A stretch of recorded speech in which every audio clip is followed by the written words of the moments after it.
Ladies and gentlemen, ATDF everything in that shelf presentation.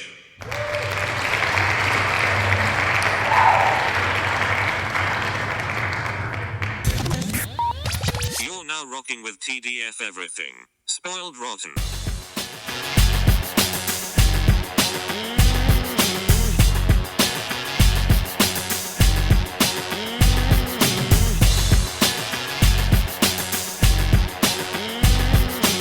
Spoiler alert. Welcome back, everybody. Hey. It's me, Daniel, And ban on Spoiled Rotten. on that chills. Boom. Yep. It's weird because we are doing this on video, but there is no video component. So I was going to be like, man, people are going to see me rocking out to that, but Yeah, I'm doing like weird stuff here. I'm playing with my hair in a very seductive way. Either way. So you guys will all just have to hear the hair follicles rubbing together. yeah. Picking up on the laptop mic. That is very, very high quality. Today we, Daniel and I, continue our classics series, classic cinema superhero movies with a movie that both of us have been long anticipated to review, and that is the 1989 classic Tim Burton Batman film. I've got a lot to say about this. I know you do, so let's just jump right into this. Watched this last night. Oh my god, this is still one of the best superhero films of all time, despite a lot of the inaccuracies. Yes, but Yeah. I was going to say, I don't like. So this, my memory of this movie is it was something I wanted to see so bad. And my parents, probably rightfully so, were like, no, not. Like, you're not going to the theater to see this. I probably would have been like around, 3. like you would have been like under 5. Yeah, it would have been 3. And Yeah. then, so I saw it because we were in a hotel somewhere. I don't remember where we were, but it was playing. And I remember at one point they're like, no, you have to look away, because they weren't not going to watch it. They're like, they liked the movie. So they're like, no, Yeah. we're watching this, but you can't watch it. Yeah. And then I think they're like 5 minutes into it, this is the stupidest thing ever. Fine, you can turn around. Really? Like, this has been a movie that's been with me since I was 4. Which scenes did they actively? No. It was just turn around. You can't watch any of Right. this movie. And then they were like, yeah, this is stupid. Just, just watch Okay. it. And I don't remember. My memory is that it was during, like, obviously it didn't start from the beginning. They just turned on the TV and it happened to be at a point. And my memory is I got to start watching during the, like, Batman Joker chase through Gotham when he saves Vicky Vale from the museum. Oh yeah. That's my memory, but who knows? Like, Gotcha. I don't know. This movie is like, I just love it. Like, everything about it is great. I did find one flaw in the movie rewatching it last night, but Which flaw was the one you caught? we'll get to it. No, don't worry. I would say you're right. If you're a comic book fan, there are many inaccuracies. Yes. Just weird characterizations of the characters, but Right. if you were just looking at this as a movie, I feel like it works. And that might be my bias, because again, I've watched it since I was 4 on a fairly consistent basis. And so it got in there. And I liked Batman before the movie. So that also helped, because so it's not like a Superman thing where I also like the character and then Correct. the movie was good. It was like, no, I'm like already going to like this movie no matter what. And then I find, like, every time I watch it, I'm like, no, this is just a good movie. Like, I feel like if superhero stuff isn't your thing, then sure, whatever. But I feel like it's a well done thing to a point of bringing this character to the masses. Correct. It's very well done up until a point, and that's what everyone has to say about the 1989 Batman if you're a comic book fan. Because if you're a comic book fan of Batman, then there are certain things that will piss you off about this film. But if you're just watching this as a cinephile, this is like one of the things that is it's an amazing movie. Like, you will, if like, for myself, being a big Batman fan, not as big as you, admittedly, but watching this, knowing the inaccuracies, I'm sitting there, I'm like, I don't care right now. Everything, he's made this universe in a way where everything, the choices that he makes, the choices that the character makes, even though they are not consistent with what the comic book would do, it's consistent with what the character in the situation would do. So you don't hate it at all. You're just like, I'm into this. I'm into this a lot, despite the fact that, one of the biggest things, and this is always my biggest issue with the 1989 Batman, is that Tim Burton puts it all on Jack Napier, the Joker, killing his parents, as opposed to the idea of it's like the more philosophical idea of Gotham gets so bad, so corrupt that it's crime in general that kills his parents, as opposed to one person. Because then the biggest concern is, in my mind, you kind of see a lot of what Batman does in this version as revenge driven. So that is actually my flaw. Yeah. That watching it again, it's not that. It's that my memory was that, and I watched the Blu-ray disc set. It's not like I pirated some version of this, and I was like, wait, my memory is that he like always knew that Jack Napier killed his parents, but he doesn't know that. It's just that he was like a guy named Jack because Bob Lagoon says, Jack, leave the kid alone. Yeah. It was a guy named Jack killed his parents, and it's not until he goes to Dance with the Devil in the Pale Moonlight that he's like, wait, what did you just say? Yeah. And I was like, wait, what? So like this whole time, I mean, I still like that his journey is connected to the villain's journey. Yes. Most of the movie. That was the problem we had with Superman. Yes. That I feel this movie fixes. It's like, yeah, if you make it that the villain killed his parents, that's a cleaner way of being like, they are tied together.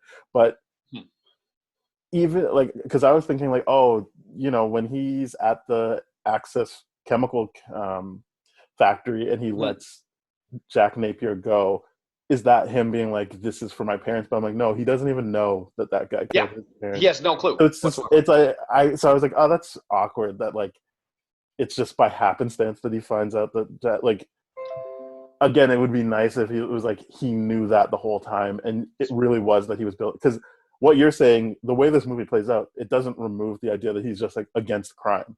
It's not like he was building up to beating the Joker. No, he doesn't know that the Joker is Jack Napier and that Jack Napier killed his parents. Correct. He's like it's like a two-pronged thing of like, oh yeah, okay, Joker is Jack Napier. That's the guy I thought died. That's crazy that he's alive. And then he's like, oh, and Jack Napier killed my parents. And then the last bit is him taking out his demons on him. But it's not like the whole, my memory was that it was always that the whole movie he's hating this guy because he knows he killed his parents. Yeah, and that's one of the things is like I distinctly remember that not being one of the fundamental cores behind this movie is that he does not know that Jack, like that's the same person that killed his parents, and that like halfway through it becomes an accidental revenge movie, as opposed to in the beginning when he is Batman. And this is one of the things I was thinking about you when we were watching this, is that I love the idea of this movie that it just kind of, he's already Batman, and then the characters through the story tell the origin aspect of it. The very, very brief, the movie thing, even though there are some inaccuracies there, but I mean, that's not so problematic. The idea of like, it doesn't, because I think going to the flashback movie part when Vicky Vale and that alley guy are kind of like tearing apart his history, looking at those old like police, the reports and all that kind of stuff. The idea that it was just a happy night, that it had nothing to do with Bruce being afraid to get the parents out of the theater, to me bothers me a lot, because it doesn't. That is how it always is. That was just the Christopher Nolan thing. It was just Christopher Nolan? I thought there was aspects of that in the animated series as well. No. And like comic book stuff. It's just, so they. Like, I'm sure there's comic books that were influenced by that, but the idea was always he just left the Zorro movie. He was happy, and then his happiness gets. Right, so killed. It was the guilt thing was like just a Nolan vehicle that was that's because Nolan wanted to just do it cleanly and be like, he was already afraid of bats. He saw the bats at because Nolan's thing, which I liked, was that he just wanted to remove the idea of him being inspired by another hero. He was like, no, this is going to be the first hero ever. So in this, him leaving is his fear, and that's Nolan's a good filmmaker, right? His whole thing was, this movie is about fear, so like that's what we're really going to hold on to here. Whereas that's not the classic story. The story is just his innocence is killed in that moment that his parents died. And then later on, when he's kind of like faffing about, the bats come in, and it's like, he's making a promise to his dad about I'm gonna use this to like save people. But like I'm also fine with movies not adding that part in. Yeah. I just think that the Nolan, that was a Nolan thing, that he was afraid and left. Right. So I'm gonna backtrack there, just because I thought the Nolan vehicle was so much more successful at making that very, very clear, crystal clear of why his motivations are to do the things that he does, versus this in this up until halfway in the part where he finds out that Jack Napier killed his parents, he has that memory and all that kind of stuff. His motivations to be Batman aren't as clear as They're never stated. like. I Yeah, would they're say never that stated. the movie's not interested in why he wants to, because No, the it's movie not. is based on you like Batman. You're here to watch Yes. Batman, Yeah. so I'm fine with that. Yeah. I think it gives you, and I'm sure if you did the math, it probably isn't a lot of time with actually Batman in the suit, but it gives you license to have more Batman in the suit. Correct. Because he just is. And what I liked about this movie that I feel like other movies don't really get is that people are genuinely afraid of him when they see him. Even as an audience member, I'm not afraid, but like to know that the characters are, that's a very interesting part. Like there are 3 moments that stand out in my mind where people genuinely are like, even the Joker, who they set up as like this guy who's not afraid of everything, when he sees Batman for the first time, he's like, Jesus Christ. Like, Yeah. and then like even Commissioner Gordon is like, oh my God. Yeah. And yeah, like there's just people and the goons at the beginning of the movie are like already afraid of the idea of Batman, but then when they see him, it's like, wow, this was even worse than what we built up in our heads. Like, I like that idea. That like, I love that idea. I love the idea of like the goons talking to each other, being like, "What are you afraid of?" And then he's like, "Well, I heard this. I heard this. I heard that he can't be killed. I heard like all those things."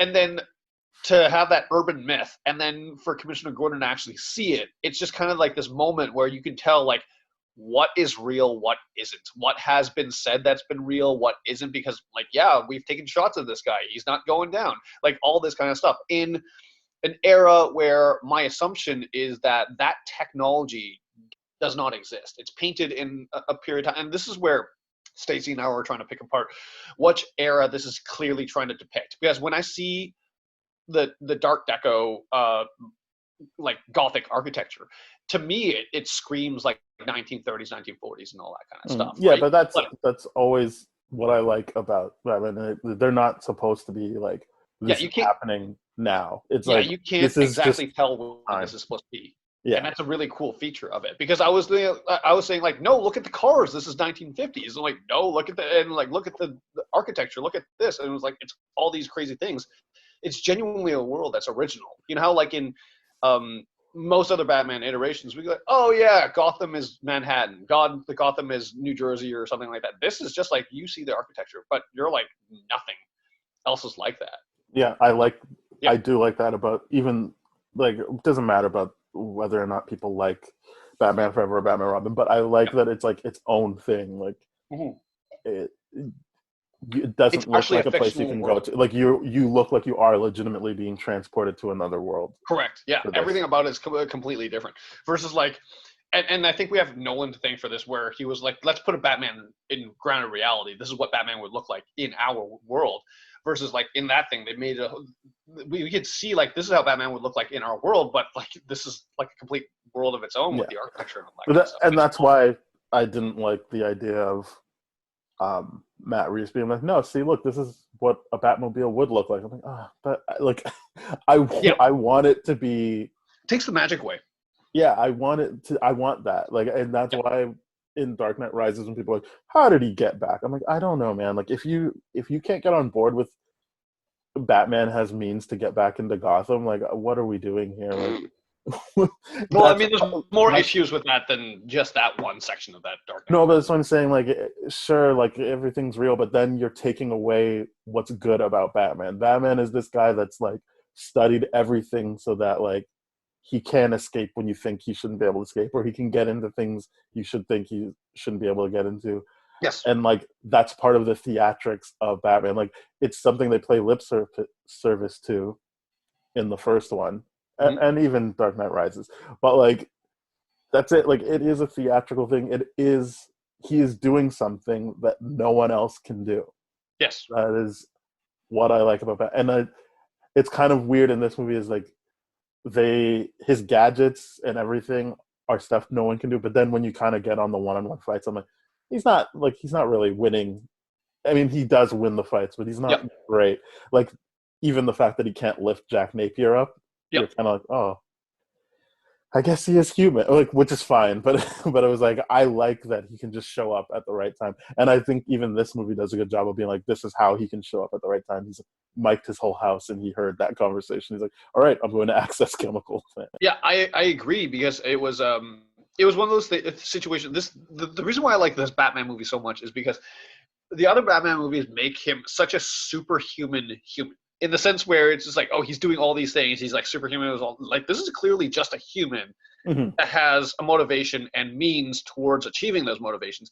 And he's got all those like issues. Like when he gets hit, you're like, you know he's wearing body armor, but he's still feeling it. Versus the other ones, you're just like, oh, he absorbed that because of this Japanese technique that he learned in Japan or something. You know what I mean? Like the backstory of Batman has gotten so deep into so many different things where we've kind of written it into a superhuman character, as opposed to this keeps him a human character. And it's so interesting to me. Yeah, There's no way this version of this character, you'd be like, oh yeah, he'd be able to fight Superman. There's just no way that would happen. But yeah, this is a very specific Batman. yes. And again, it's the one that I saw when I was 4. And Yeah. I know it sounds young, but I'd been watching the other Batman before that. So like I liked Batman, but like this one I was like, yeah, this is my thing. I really liked it. I specifically like Michael Keaton as Batman and Bruce Wayne. Like I still remember that time where like, or that moment where Vicky Vale's like, do you know where Bruce Wayne is? I don't know, I haven't seen him. And like as a kid I was like, but he's Bruce Wayne. Why is he saying that? I was like, yeah. Like just there's just something about like how weird he is, and I like that they leaned into that. They're like, he is a weirdo. He like doesn't. And at first I was like, oh, like, is it that he doesn't know how to deal with people? I'm like, no, he likes to fuck with people. Like, I think that was one thing that I appreciated watching this through this lens this time around, because my critique of all other actors that play Batman is universally that, and I say this over and over again, that they don't understand that Bruce Wayne and Batman are two separate characters. And I completely forget about how Michael Keaton treats his role as Bruce Wayne. In the idea where, like, yes, there's that Vicky Vale thing, but even in the same party, Vicky Vale and like Allie going to his like display of armor and all that kind of stuff. Like that was a great scene. I love that scene. Yeah, I love that scene. It's like, I think it's get Knox like, Grant. Yeah, it's great. It's so good. It's just like, I know all these things and all that kind of stuff. It's like, and get him a grant while you're at it too. It's like, and the thing that rubbed me the wrong way was like, you're still gonna shit on the guy even though he gave you exactly what you want. While he hurt you, he heard you ripping him to shit. And like I always looked at that scene as him like, like putting him in his place of like. Oh, totally, it is. But then he like, Allie's still like, I still gotta ride on him a little bit, and I'm just like, that's not cool. I mean, I like that because it shows that he knows he's being put in his place, and he needed to push back a little bit, like for Vicky Vale's sake, to look a certain way in front of Vicky Vale. Yeah, I guess you're right. Yeah, I just like that interaction. It's like a human moment of like this rich guy. He's like, yeah, I'm a weirdo, but like, look what I can do. Like, he's like, you can make fun of me, but I could literally like give you exactly what you need. Yeah. The one thing about this movie that I thought was very, very interesting was that basically nobody knows who Bruce Wayne is in Gotham. I thought that was weird that like she's like, like he's like, I think your guy Bruce Wayne's messed up. And I'm like, it seems weird that you would come to this, and like, I'm not saying he would be a celebrity like in other movies where like the Nolan ones where like you'd have to go wherever for people not to know who you are. Yes. Like, I could see people being like, oh, I've heard that name or whatever, but it does seem like if you're coming to Gotham and like you hear the name Bruce Wayne, like, isn't that the guy that like his parents died in front of him? Like, I feel like that is a thing that rings through history of like, like the Waynes are supposed to be this powerful family, right? There's a privileged, powerful family. Not even if they weren't, like, even if the story was that like he's a billionaire now, but his parents were killed in front of him. It's not like, oh, his parents died from natural causes. It's like, no, he like at like 5 years old, his parents got shot in front of him. I feel like that's a thing you would remember. Yeah, that's a crazy media story. Like that was the one thing that was weird to me, was just like nobody knows who he is, or like until like, oh, like this Wayne guy, look at his like tragic, like it's not that they have to immediately gravitate towards like, oh yeah, Bruce Wayne, he's got this like immediate backstory, like his parents were killed from. It's just the idea of like Bruce Wayne, billionaire, like the son of Gotham is how he's described all the time. And the fact that like he's doing all these things, and like literally nobody really knows who he is. The idea of like, oh, like Vicky Vale being this amazing photographer, whatever, getting into this party, being like, hey, can you tell me who Bruce Wayne is? Like that to me is just super weird, right? Like that rubbed you I wrong. would say it is weird. There's no doubt about it. But also, what I like about it is that it makes sense that no one's trying to connect the dots as to who Batman is. Yeah. If you're not like, oh, wasn't there that guy that like probably is pretty motivated to like make sure people don't die anymore? Well, yeah, because I think, and he's a big rich guy, and he because the money during the whole course of this movie, I think the whole people of Gotham are struggling to even acknowledge whether or not the Batman is real. That's why there was so much. I like that way of doing Batman. I liked it a lot, because the whole idea of like even Vicky Vale being like, oh shit, he took the film, when she's like she taking took photographs of a him picture fighting in the alleyway. And like that was the one thing that could have been like, that was her Pulitzer, being like, no, the Batman is real. Other than that, it's just like this urban myth and all that kind of stuff, right? So that was the part of the movie I really, really, really did love and appreciate. And when Gotham is like, okay, is he friend or foe? They're having that dialogue, and then he takes down the Joker, and he's obviously the friend. They're just like, yep, we embrace him. Here's what we'll do, and all that kind of stuff. And it's really, really fun to watch him pick off low-level thugs to get to that point. It's weird. It's like he's proving himself, but without having the dialogue to do that. It's like Batman. It's very interesting, because watching this movie, I thought like we're supposed to take the point of view of Vicky Vale as opposed to Bruce Wayne. Well, that's always the complaint about this era of Batman, Yes. is that they focus more on like basically anyone but Bruce Wayne and Batman.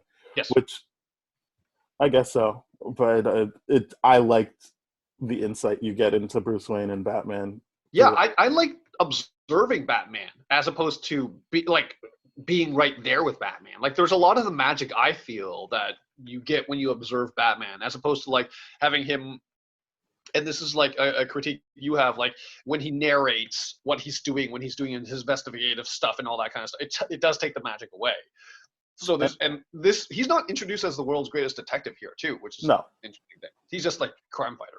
And that's why I like Batman in Suicide Squad. Yeah. Like the best of the Ben Affleck Batman stuff, because it's like, it's exactly what you said. You're observing him. You're not like trying to get into his mind. It's like, this is what it's like to have to deal with Batman. Yeah. Because sorry, go on. No, I was just gonna say, yeah. And so that it means like you get the cool imagery of Batman. You get to like see his values, because he's like, well, I have to save Harley. And like, or even when he's dealing with Deadshot, he's like, come on, don't do this in front of your kid. Like, let's just do this civilly. Like, you get all the things, at least from me, that I like about Batman in that, like, in those two scenes with Batman. And then you even get the cool, like, this is the determined Bruce Wayne when he's talking to Amanda Waller in the post-credit. Like, I'm like, yeah, this is the greatest hits of Batman. Like, this is exactly what I want out of Batman. Yeah. And it doesn't get awkward. He's not killing people and being weird. It's like, no, this is Batman to me. Yeah, no, you're right. That's the one thing that Suicide Squad does very, very well, is the Batman scenes. Because the thing I loved about Suicide Squad is you're never seeing it from Batman's point of view. You're seeing it from the criminal's point of view. So you see Batman as such a legitimately scary figure, and that's fantastic. Here, you're seeing Batman through Vicky Vale's perspective, and I think this is what's great. This is what worked well about this movie, is that seeing it from Vicky Vale's perspective as an investigative journalist, or like someone in journalism, the narrative is still in this movie, the whole movie, trying to figure out whether or not he's good or bad. So looking at it from that lens actually works really, really well for me. But then the problem is, what happens is you're expecting to go off into a different direction in a sequel or something like that. And we'll talk about that in another episode. But it's just this idea, this notion of trying to decide who he is and not allowing you to be Batman. So not having that traditional, here's my origin story of like, here's what I went through to train. It was kind of refreshing. But Yeah, my question to you is, do you think that would have been frustrating during that period of time when we're being introduced essentially to a brand new Batman? The idea of like Batman being Adam West driven and very comical, goofy, and then having the Frank Miller Dark Knight comic turn that narrative around, and then having this be one of the first really serious dark like reenactments of Batman. Do you think that was appreciated, that there was a lot more mystery and a lot less questions answered, or do you think what do you think? I don't know how much mystery there was realistically. I think that it works the same way Spider-Man: Homecoming works. Is that you already know this character. This wasn't like, and yes, there's a less of a tonal shift from Andrew Garfield to a Tom Holland, but the idea is still like this is our version of it. Yeah. And just like Batman '89, there is allusions to an origin story, but we're not spending time on it. It's like no, like because even when you see him, like when you see his parents get killed, that's more so that you're like, all right, this is why he's going all out on the Joker right now. It's him realizing like that's the guy who killed my parents. All right, like I'm just going all in now. Like no more half measures. So I think, yeah, it was the origin is less an origin and more just a point of motivation for him. Mm-hmm. Mm-hmm. And I think that, yeah, it only works because Batman is who he is. This wouldn't have worked if they did Doctor Strange this way. Maybe it would have, but like I feel like it would be less successful because you need to get people on board with what Doctor Strange is on a whole. Whereas Batman, as people talk about at that time, like when they cast Michael Keaton, it was big enough that like and who knows where it got to with Ben Affleck, but as much as we remember people being really mad about Ben Affleck being cast, it was stated like even back in the 80s when Michael Keaton was cast, it's still higher volume hate mail for Michael Keaton than it was for Ben Affleck. And that was when people had to write and mail things in. You couldn't just like post on a board. You definitely have more insight into this. What was the protest against Keaton as Batman? Because he was a comedian. That was Mr. Mom at the time. So it would have been, and I feel like that's where they were going at, because I think the other person they wanted was Bill Murray. Oh, really? And the same way that Christopher Nolan was so in love with, I guess he didn't cast Cillian Murphy as Batman, but for Christopher Nolan, it was like Cillian Murphy is this guy with like look at the eyes on this guy. And so like if you rewatch Batman Begins, there's a lot of him taking off his glasses and like being able to focus on his eyes. That's what Tim Burton said about Michael Keaton. He's like, oh, this guy's got the crazy eyes. Like I want him. Right. He's like, he just liked that look. And it obviously paid off because like even that scene where they're in the dining room and that was like Michael Keaton's seat. That was his idea. Like he's like we need to show how crazy, not crazy, that's the wrong word, but like intense, how weird Bruce Wayne can get. Like when he's Batman, there's a focus there, but when he's not Batman, that's him like like he's basically feeling like he's wasting time or like, and like that's why he would play that thing on Vicky Vale, where she's like, do you even like being in this room? He's like, yep, I love it. Yeah, like, you know what, I don't think I've ever been in here, which obviously can't be true, but also is like he's aware of what his perception is in that moment and he's having fun with it.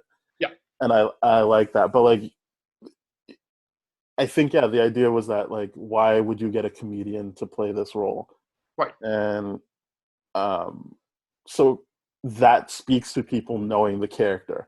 Right. Obviously, if you're getting that much hate mail back then, and that's why I feel like there was no mystery. It's like, oh, like what's going on with Batman? Everyone had their opinion of what Batman was, and everyone was down to go watch this movie.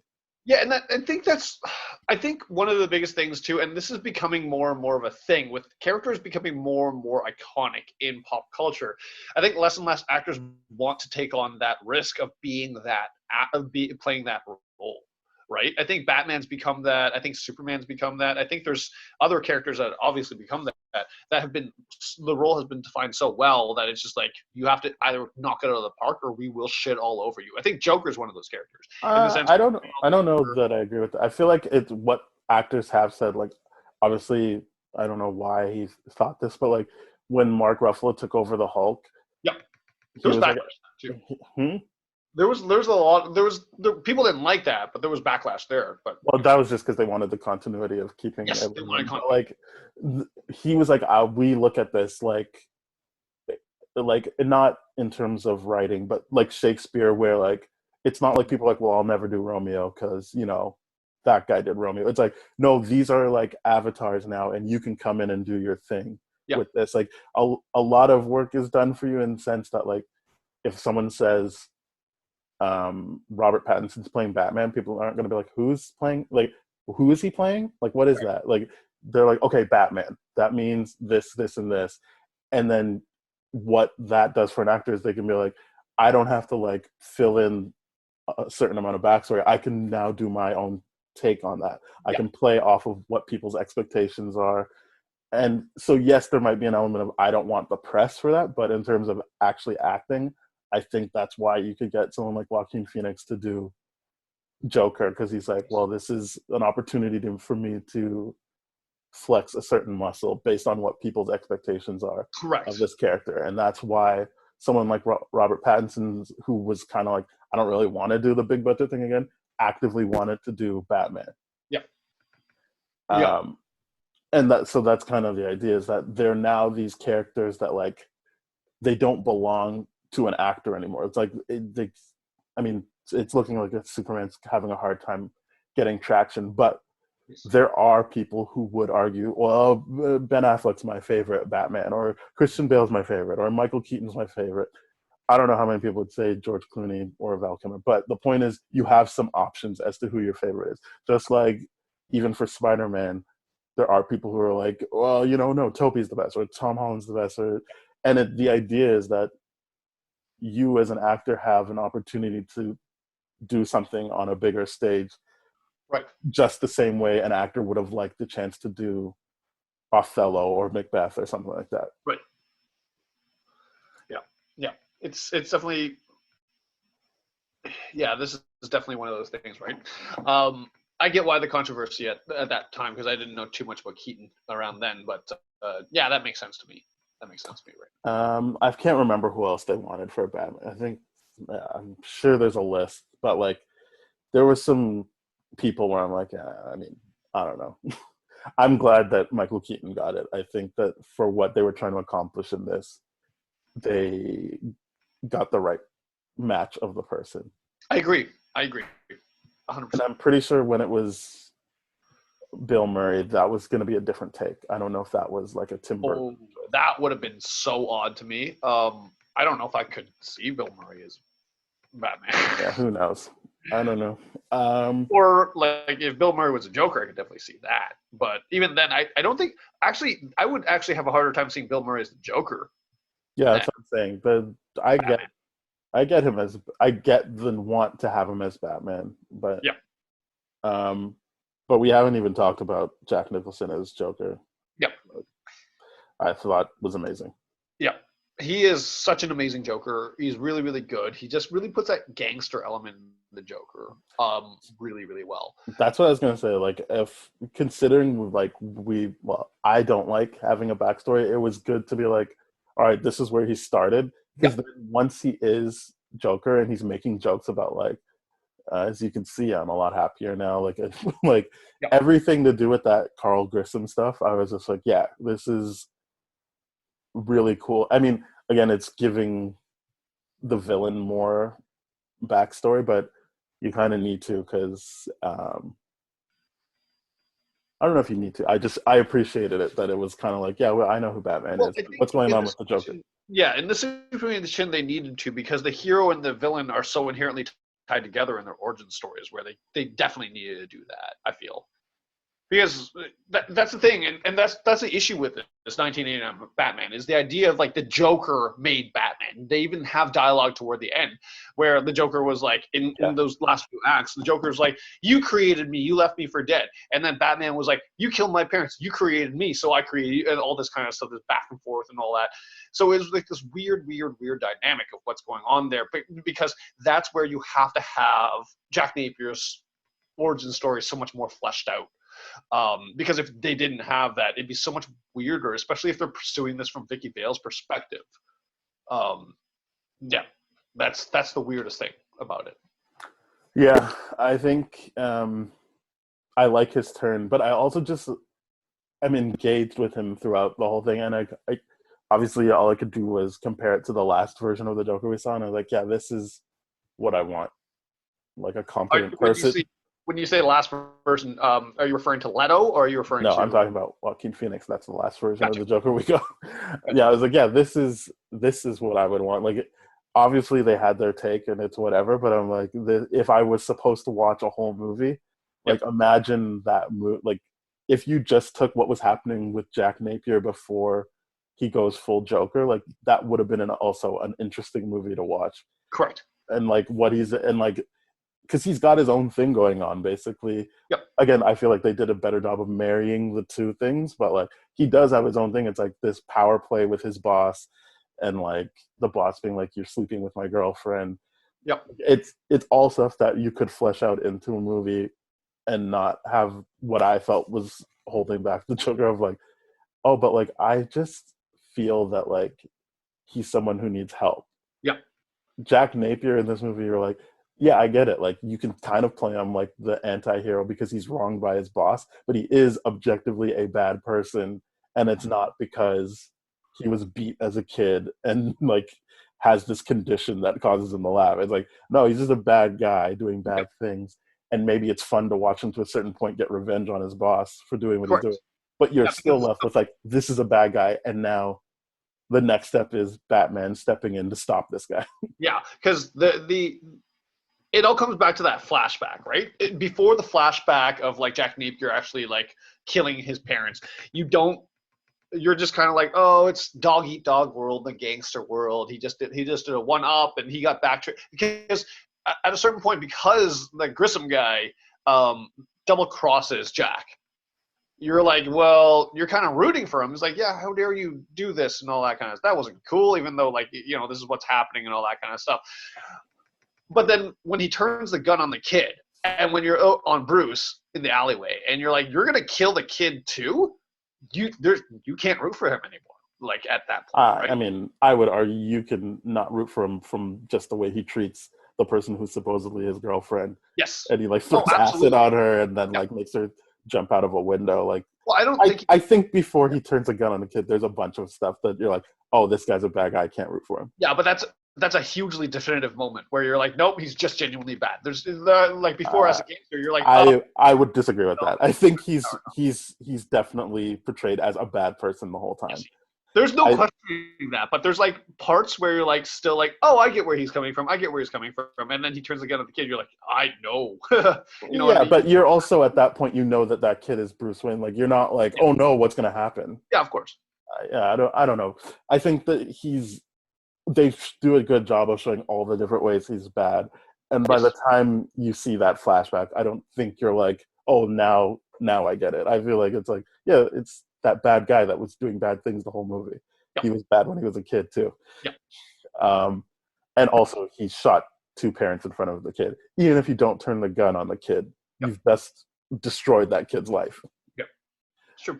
But yeah, I really liked this interpretation of Joker, and yeah, because it was like the first serious thing of Batman, I was like, I guess Joker always killed Bruce's parents, which obviously is not the case. Yep.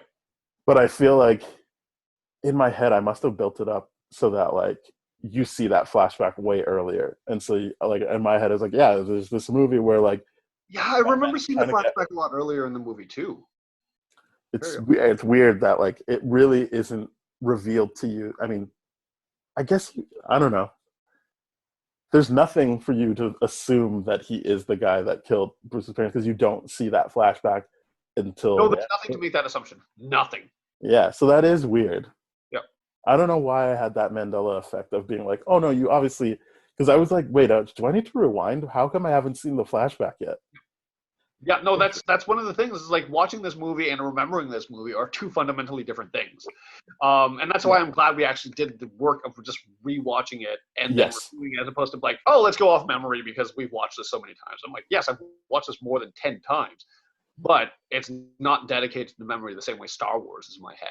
Mhm. Like Star Wars, I can definitely I could review that movie without watching it. Let's go.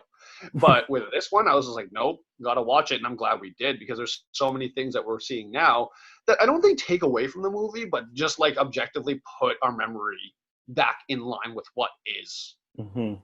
the case, right? What actually happens here? Because like if someone were to talk to this movie about me, I'd be like, yeah, of course you see that flashback in the first act. Yeah, I'm like, I would have put money on it. in borderline third act here.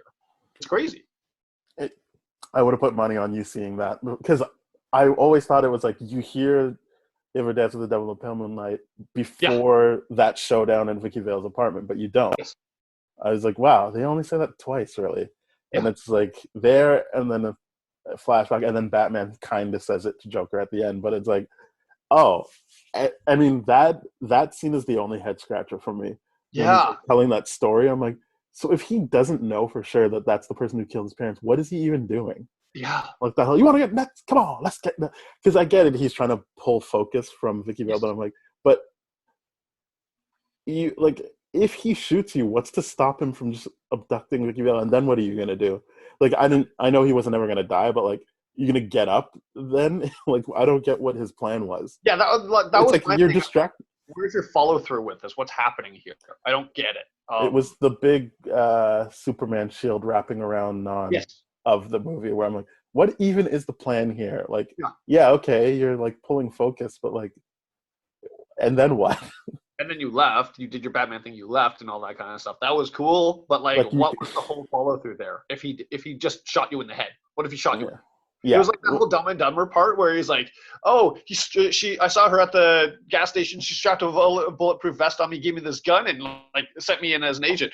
And then here he's like, "What if he shot you in the face?" Yeah. It's one of those things where you're like, you were banking a lot that he was going to shoot you in the stomach, or like. Yeah, I like this scene because it's like Michael Keaton getting to do something different, but I'm like, I don't understand, like, especially watching it this time and being like, this isn't even him like confronting his parents' killer. This is just him confronting a guy he doesn't like. Yeah, and I'm like, I don't know. Okay, I wouldn't take it out. I'll tell you that. It's not a scene I would take out. It's just like a real head scratcher of like, what is like. Your best case scenario is that he shoots you and then just walks away. Like that's what you actually thought would happen. Yeah. I mean, it is what happens, but it's like, why would you think that's what he would just do? Well, I thought maybe that if he provoked him doing that, holding a gun, that would kind of force the Joker and his henchmen to be like, okay, well, we got to pick a ranged weapon and we might as well shoot him. And that's what it would be versus like if he didn't pick up like the fireplace poker thing, they could have just swarmed him, beat him up, and there'd be no way to defend against that versus he was banking everything on that silver platter. No, I'm just saying, like, his plan was to be incapacitated, and so I don't understand how that helps. Yeah, I don't understand how it helps whatsoever. I don't get it. I mean, still, I love the scene. I would hate if they took it out. But it is just like, no, I guess sometimes you just leave scenes in because they feel right in the moment. Yeah. I just like the comedic effect of that scene where like both Batman and Joker walk in, and their first comment was like, "Nice apartment, lots of space." Yeah. That was funny to me. I really, really enjoyed that. I didn't like how he treats Vicky Vale in that scene though. Oh, I don't like it at all. He pushes her and he's like, "You're a really good girl, but shut up." I'm like, "All right." Yeah. And then he can't get it out. I'm like, ugh, I don't like any of this. Yeah. I'm glad Joker stopped you from doing whatever. Yeah, but because it's just one of those moments where you're like, okay, because this is what I really, really appreciate too with this movie is that this movie doesn't go to the lengths to show you a polished Bruce Wayne. This is a rough and socially awkward Bruce Wayne. And it comes in so many times, and I never really connected with that in this time around because that makes me think of Huntress in Prey, where it's just like, yeah, your parents were killed in front of you and at the age of 8, because very similar, right? And then you went to train with like assassins in Italy and now you're really socially awkward. It's just like, yeah, that makes a lot of sense. Why would you have like the best social skills in the world? For Bruce Wayne to have good social skills, that's more questionable to me than anything else. This movie does it very, very well, I think, that awkwardness. It's kind of cool. I mean, yeah, I think for me, what he is good at is playing people in the public thing, because that is part of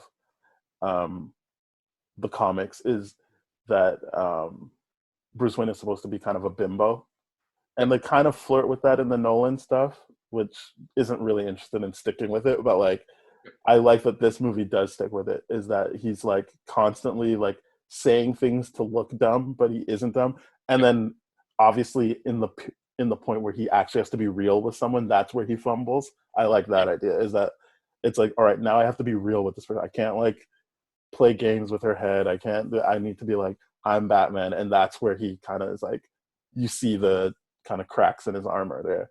That's what I like about this scene. But I just was like, oh, what is he pushing around and telling her to shut up for? Right.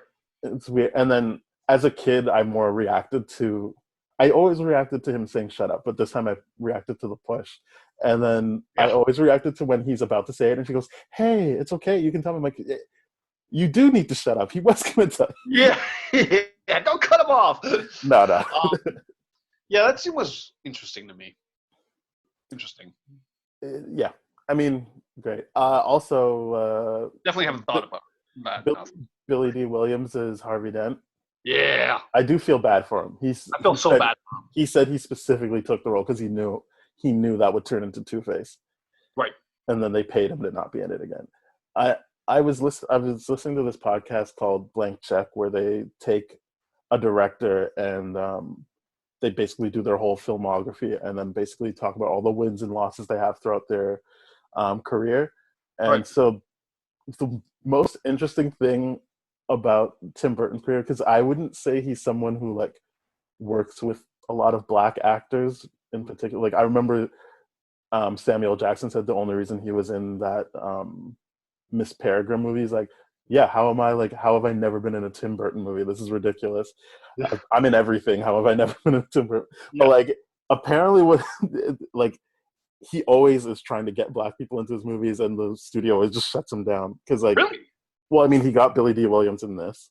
I saw the list of people that the studio wanted over Billy D. Williams. The only person I recognized was Don Johnson, who is just in Watchmen and is famous in his own right.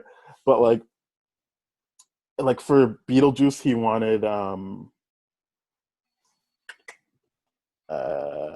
from the Rat Pack, Sammy Davis Jr. That's who he wanted for Beetlejuice. Oh wow! For Willy Wonka, I mean, gray area. He is technically part black, but he wanted The Rock for Willy Wonka.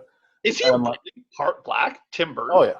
No, not Tim Burton. I'm talking about The Rock. The Rock. Okay, because he's half Polynesian, half black. Yeah. So that's who he wanted. There's like every movie they did, because each episode is one movie. I was like, wait, that's who he wanted? That's who he wanted? And I'm like, I mean, fair enough. And then famously, he did cast Marlon Wayans as Robin, and I think that's what got him kicked off of Batman Forever. Right. They were like, no, no. Yeah, because where did he want to go in the trilogy, in that third one, before the studio took it away from him? Because Robin was supposed to be in Batman Returns. Yes. Because the idea was the last scene was going to go through a circus, and then Robin's parents would die there, and then the second one would pick up with Robin being like, all right, like, yep, and that would have been great. Revenge. Yeah. That's always one of the things with Batman Returns that I'm just like, if there was ever a point in time to introduce Robin, it would be here. That would be very natural. Oh, when he has to face off against three different. Yeah, 100%. Yeah, 100%. I've always thought that even as a kid, not liking the character of Robin. Yeah, I don't really know what Batman Forever was going to be, but he did cast him for Batman Returns, and they were fuck off, buddy. No. Yeah, because they were just the idea of like they didn't want a black Robin, right? That was the only reason. I mean, Marlon Wayans still got paid, and because when Batman Returns came out, the action figures, there were Robin action figures, and I had it, and I remember being like, what's with this hair? White people don't have this hair. And then it's like, oh, because it was based off of Marlon Wayans, and they just painted it white after the fact. Yeah. But like, yeah, it's interesting that Billy D. Williams is there, because he has a lot to do based on what I remember. I remember him just being like kind of at the beginning was like, no, he's like throughout the thing, and he is like, it is that long play, kind of like that we were talking about for Superman, where it's like, oh, they've seeded some other villains here. Yep. I like that. I guess this is also the most Commissioner Gordon in these four movies. in like this era, because like I feel like he doesn't really factor in after this movie. No, he really doesn't. But He's got the like one thing, one or two scenes for him. it's the same actor for Alfred throughout all four of them before the It's Nolan. it's Alfred and Commissioner Gordon. They're the two people that are in all of them. Yeah. So Michael Gough is playing Alfred. Yeah, I never know if it's Pat Go or Hingle. Goff. Pat Hingle is also. I noticed his left hand. He does not have his pinky finger, and I only noticed that in this movie for the first time. I was like, oh, interesting. So other interesting thing is, I don't know if you saw the 2000 Shaft, where Samuel Jackson played Shaft, but that movie has Christian Bale, who became Batman, Pat Hingle, who was Commissioner Gordon, and then Jeffrey Wright, who will be Commissioner Gordon if they ever make this new. That's cool. I'm like, good work, Shaft. Keep it coming. Yeah. It's kind of like how the other day I watched Kick-Ass, and then I was like sitting there. I was like, both these actors become over. That is very funny. Actually. It's a funny thing. I like how they were kind of friends too, and they're like, I guess, whatever. He'll do his version. I'll do mine. Yep, it's good fun. And they never talked to each other again. No, they did not. No, I don't know. But yeah, this was another movie where the supporting cast was strong as well. Like Jack Palance as Grissom, obviously Kim Basinger.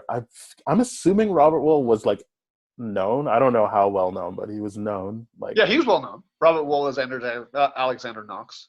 I prefer to call him Ali. Yeah, I only ever called him Knox. And then Michael Gough is like from back in the day. Yeah. So that would have been cool. Old school. I'm assuming Pat Hingle. Like Alec Guinness. You know what I mean? I don't, because I can't remember if he is part of like those Hammer horror movies.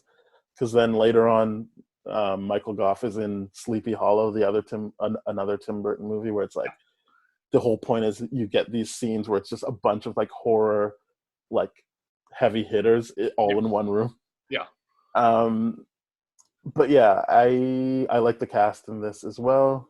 Love the cast. Everyone's doing a good job. I specifically like Michael Keaton and Jack Nicholson. Mm-hmm. The only thing I don't like about Kim Basinger is that she screams a lot. Yeah. And we just watched. But I feel like they're playing up that whole like damsel in distress. Yes, which role much. I feel like she's less of a damsel in distress than they make Lois Lane in those movies. But like Lois Lane comes off as a stronger person. Like, don't get me wrong, both of them are competent. It's not like they're not like, you're not like, oh, look at these idiots. They have to, but it's like there's less Lois Lane screams. I feel like it's like if she's gonna scream, it's because she's being knocked off a building, not because like someone startled her. Yeah.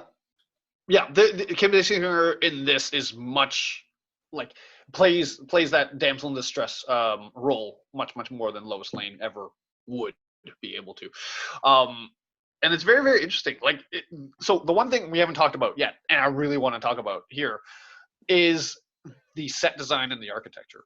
Mm-hmm. Oh my god! I briefly touched upon it, but oh my god, every set in this movie is just beautiful. That's what I love about this movie so much. Like, I really like it. Oh my god! Like Vicky Vale's apartment. Like when they make those two comments, lots of space. Oh my god! Just looking at that apartment alone, I'm like, this is gorgeous. I was already on board at her door. Like, like for some reason, I've never cared about her apartment, but like, watching it last night when he just goes to her door, I'm like, what a great place. Like, good for her. Yeah. I think we've reached that age in our lives now where we're just like, oh my god, look at that place. It's got a wine fridge. It's like we do stuff like that now. Yeah. That's good. But yeah, the art, set design, everything about it, even like the police, the outfits, the costume design. I like the police outfits a lot. Beautiful. Those police outfits were so militant to me. I'm like, holy crap. I was like talking to Stacey, I'm like, does this police uniform give you a crazy hardcore BDSM vibe or something like that? And she was like, yes, it does. It totally does. It has that authoritarian like BDSM cosplay or whatever you want to call it, but there's like heavy authoritative presence with the police uniform there. Oh, like crazy cool stuff. Love it. Also, at the end, when the church bell blocks their way, do they Mm. really just give up? Like, I feel like there's a point where Commissioner was like, "All right, let's go." I'm like, Yeah. Commissioner Gordon tries to push it twice himself. yeah, and then he's like, "All right." Okay, because at that point you're just like, well, this thing fell down. It probably took down the stairs too. So yeah, why are we going up here? Yeah, And that's the other thing that was really. I'm glad you brought up that stairwell thing. That was something that was so dumb to me. Why did Batman go up the only entrance? And why didn't the Joker like he had this booby trap set up? The easiest booby trap was, oh hey, you guys, the fighters, just point your guns at this one thing. Just do it. Just point your guns. That's it. That was all I have weird. to say is, I love that scene. As a kid, that was my favorite thing. Him in the like, when he's like, "I can truly say I have a bat in my belfry." All of that stuff works for me. Yeah. I'm on board. The only thing that's weird, obviously, comes with being older, is it implied that Vicky Vale is also implying that she's gonna give Joker head? Like there's a point where she goes down off camera, but like down to his like waistline, Yes. and she's like, "Oh, I love purple." I'm like, "What's it? Like, what is going on here? This is a bit too That sexual." was. I know she's distracting him. I'm not an idiot. I'm just saying, like, it was like a weird play considering they probably want this to be like a more wide audience. Like, you could have just kept her kissing him. Like, Yeah, I think that's one of those things that goes over your head as a kid. But like yes. now, I'm like, oh, she was getting ready to like go down on him, and like that would have been the best way of like actually like clearing his head, making sure like. I mean, she wasn't going to. I don't know. No, she wasn't going. It was clearly a distraction, but like making sure that like it was okay for Batman to like hit him in the head was just like, hey, I'm gonna get out of way now, and that was a great part on her. The thing that was weird was like you don't really see her in that scene. Right, like you think like, oh, after that hit, you'd see a scene of her Right. like running away. You don't really see that, but I mean, like it's kind of fine. I mean, in terms of continuity. I mean, as a kid, I loved all the action stuff, but it's not great. Oh, It's not. There's a lot of awkward things. yeah. But whatever. Another thing, because especially when we rewatch these, I feel like there is a lot of stuff that Nolan took from these movies. Yes. Like the one that always gets me is Batman coming down with the bat plane at Joker while he takes up the gun and then Batman coming at him with the bat bike in Dark Knight. I'm like, I mean, in terms of things to just borrow, like that's a pretty bold one. Like this is the exact same thing.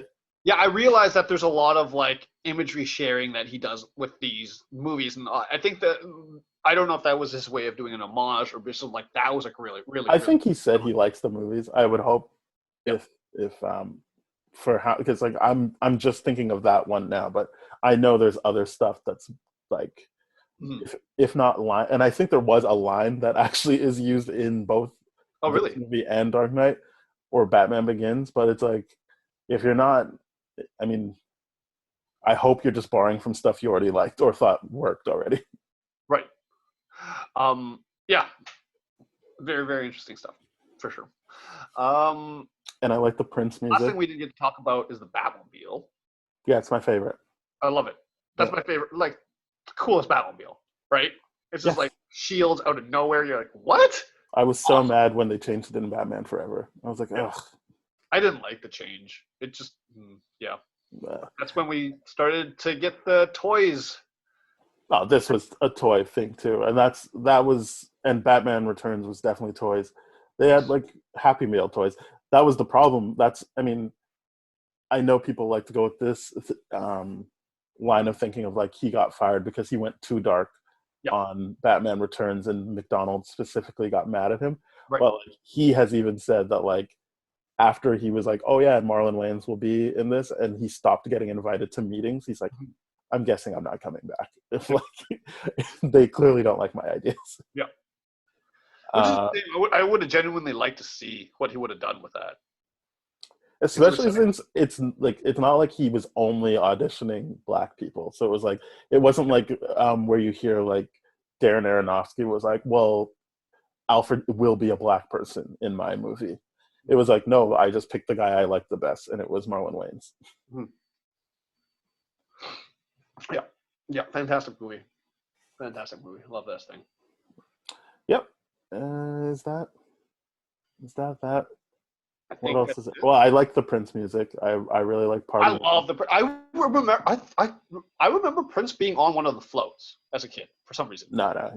I I remember. think I don't know why. what I remember is that he only took this job of doing the music because he wanted to date Kim Basinger. Right. He was like, yeah, I just want to be around her. Also, the idea was supposed to be that, like, I mean, they were willing to put a lot of money into this because the idea was like the soundtrack was supposed to be Prince and Michael Jackson, Yep. and they would be trading off. Like, I don't remember who was supposed to be Batman. Mm-hmm. I would imagine Prince, but who knows? Gotcha. But yeah, I'm not even that big of a Prince music fan. I like, we've heard a lot of stuff about him since he's passed, which I'm like, really cool. He seems like a really great guy, but this was the era of music I liked by him the most. Yeah. So, and that's probably because it was tied directly to this. But yeah, Party Man is still a great song to me. Love it. So yeah, we this. Oh God, I think what's left to say about this at this point?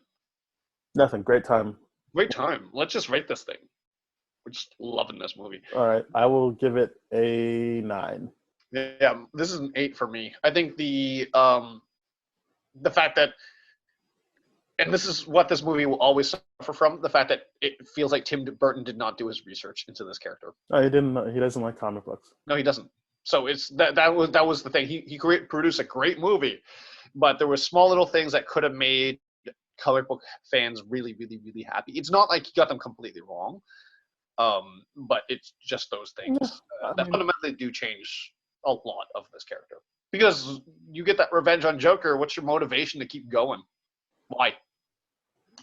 That's why I've heard people say that Batman Forever, people don't like it, but like it's the only movie that actually engages with why does Batman want to do this. Yes, it does. It's much of the 4. I'm not talking about the Nolan stuff. That Nolan stuff is very like coded into the DNA of that. Yeah. But if you're talking about this era of like 89 to 97, I don't remember when Batman and Robin came out, but like that era, only one of the movies is actually dedicated to like, okay, why would he keep doing this? That's correct. I like it. I don't have a problem with it like other people. I know people are kind of like, oh, it's Joel Schumacher, but like, I think it does. Like, I like Robin. I don't like the way he works in those movies because it always seems like they don't get along, which I'd rather them just get along. But like, I like the introduction of Robin. I like Jim Carrey as the Riddler. Yeah. And I know people are like, that's not Two-Face, but it worked for me for Tommy Lee Jones as Two-Face. Sure. The only thing I would say is that, yeah, that's when I start not caring about the love interest. Whereas the Tim Burton movies, I genuinely care about like Bruce Wayne's conflict with the love interest. Because like in this movie, it's like very interesting that he's kind of like, he sleeps with her, then he's like, all right, now I need to get rid of you as soon as possible. Yeah, that's weird. So weird. Don't like that at all. It's just like, dude, why did you take that risk in the first place if you were going to make that decision? It just makes you look like a misogynistic woman-using asshole. Yeah, he is. No. But then it takes someone like Selena Kyle to like make him be like, all right, I'm into it. But I genuinely like those two stories, like just the love story aspect. I agree.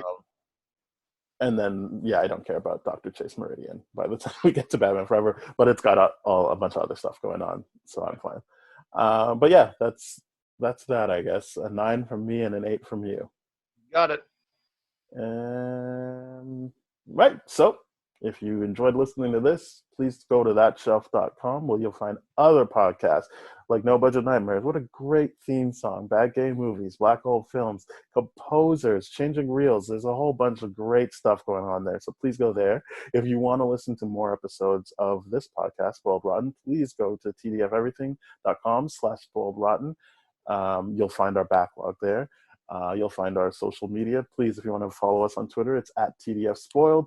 Our email is spoiledpodcast@gmail.com, and you can subscribe on Google Podcasts, Apple Podcasts, Spotify, Stitcher, iHeartRadio, Radio Public. It's great. The options are almost endless. Yeah. You have anything to say, then? Nope, that's it.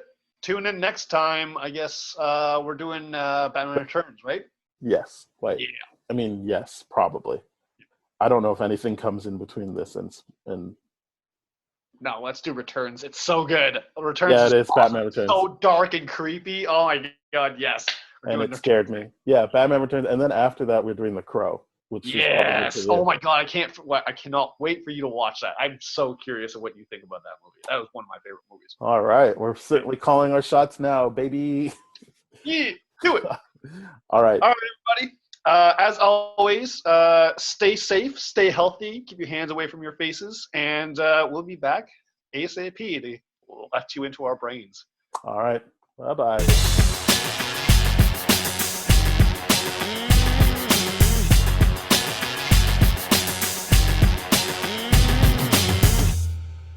This has been a TDF Everything production, brah.